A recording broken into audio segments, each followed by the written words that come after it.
As we know, there's been some additional announcements by the U.S. administration on increasing tariffs for multiple reasons. And I would just say that anytime there is an increase in the tariffs going either way, whether the United States of America is putting tariffs on Canadian goods flowing south or vice versa, where there's tariffs on American goods flowing north, it's important for us to identify that our economies are very, very integrated. They're integrated for a reason. It's the most efficient way for us to have a competitive North American economy. And when those tariffs are applied, it increases the cost for families and to do business on both sides of that border for American families as well as for Canadian families, and ultimately weakens our North American industry, of which we need to be working together to strengthen that North American industry, strengthen our food and energy and manufacturing security, and ultimately strengthening our ability to remain sovereign as nations and sovereign as a North American continent. So these tariffs do nothing for making for a more competitive North American economy, and it speaks to the importance of us as subnational governments to support our federal government in being very ambitious at the negotiating table and reviewing the cusma deal that we have, the cusma deal that I would say North Americans and Canadians value and would like to see renewed sooner rather than later to provide that certainty in our respective economies. We'll be doing what we can as a subnational government to support our federal government at that negotiating table.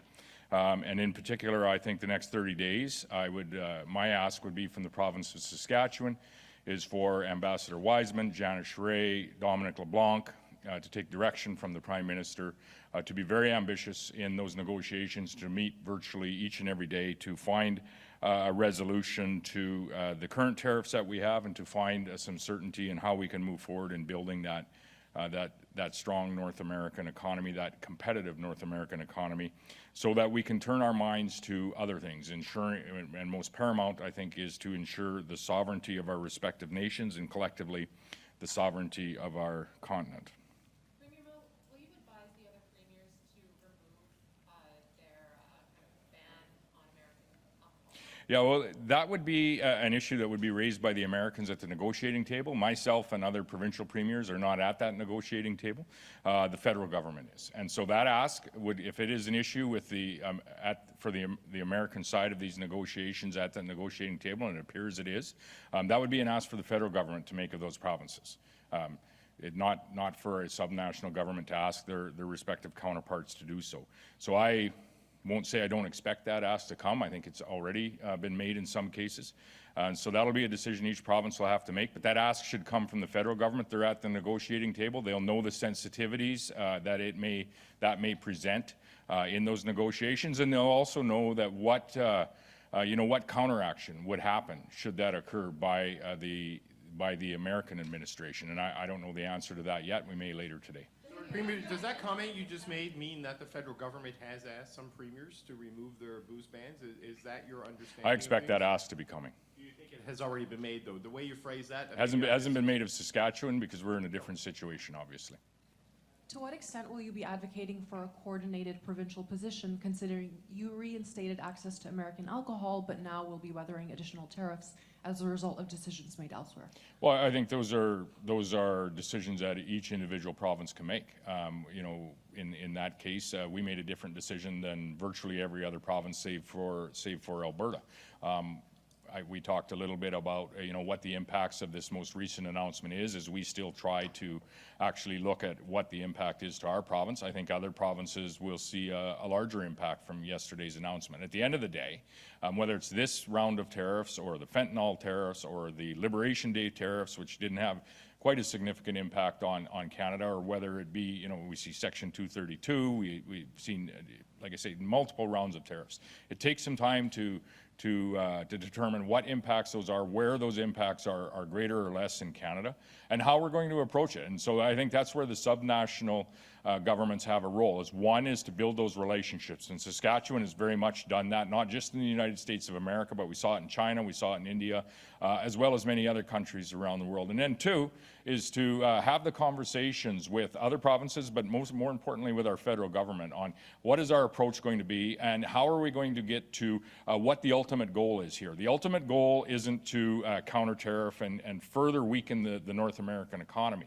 The ultimate goal is to get to a renewed agreement.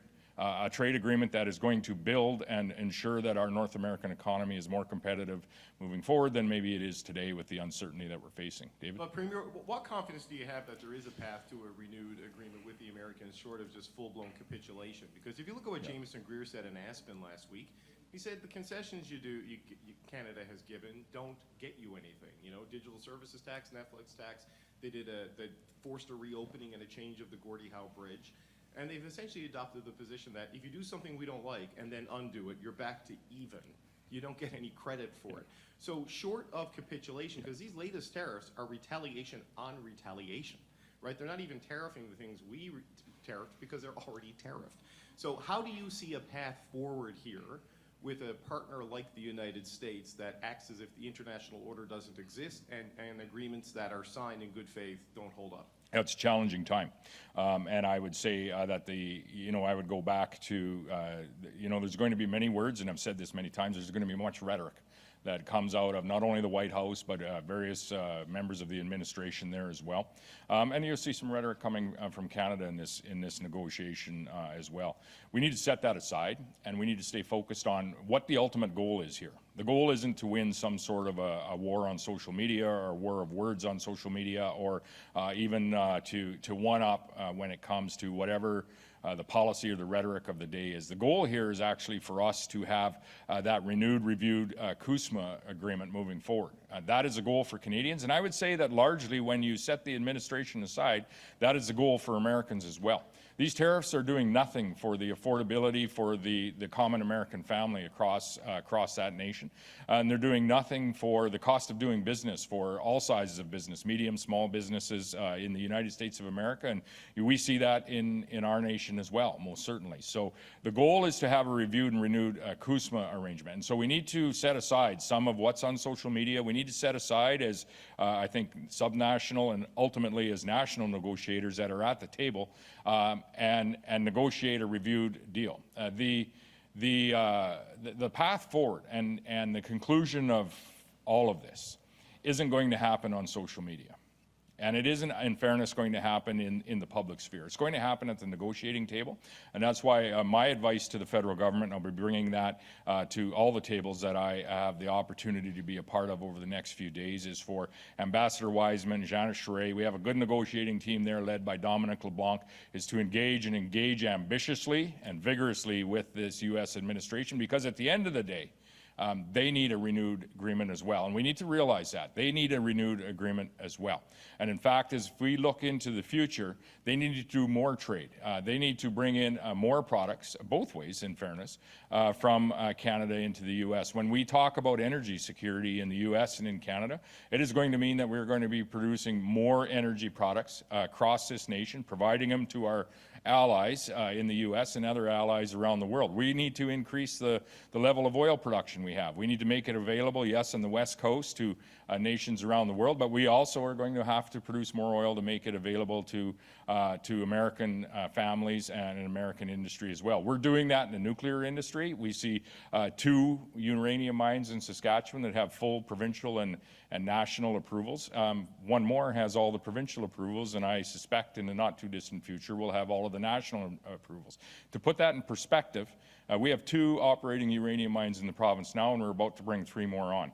That's the level of ambition that Canada has right now in providing energy security to our allies. And I would say that regardless of who's in the White House today, the trade relationship that we have with the United States of America is much larger than one gentleman. The White House believes that, Carney is drawing out negotiations because it's politically advantageous for him this side of the border. Do you think that the federal government is drawing out negotiations because it's politically advantageous, or what is your understanding of why we haven't gotten this bill yet?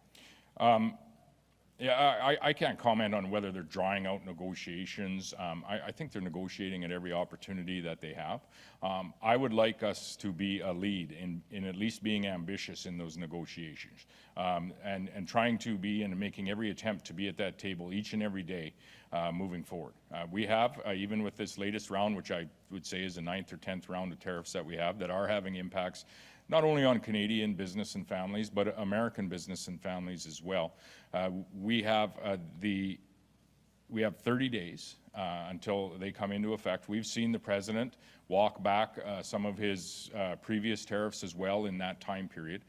This is a prime time for Canada to be very ambitious in getting to that negotiating table and advancing the review of this trade deal, which I don't think any Canadian or American can argue is the most important trade deal that each of us have. So you don't want to fight, almost, yeah. I want a trade agreement with the United States of America. They're our largest trading partner, have been for all of our life, yours and I's, and likely will be into the future. At the end of the day, why would you want to fight with your largest trading partner, regardless of what they're saying? We need this trade agreement.